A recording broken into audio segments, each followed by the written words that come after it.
Good morning! It's August 23.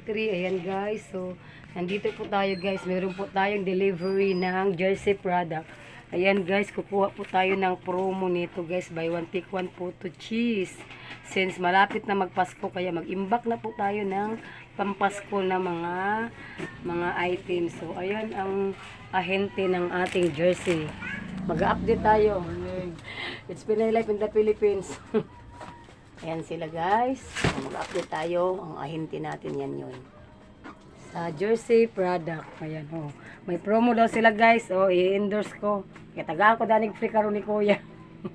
Ayan. Buy one take one na po ang cheese natin. Kaya mura lang po ang ating benta nito guys. So, 20 plus yung puhunan natin. Ibenta lang daw ng 30. Ayan. Bibenta ko lang daw po to siya ng 30 pesos guys. So ayan. Mas malaki na po ang masisave natin.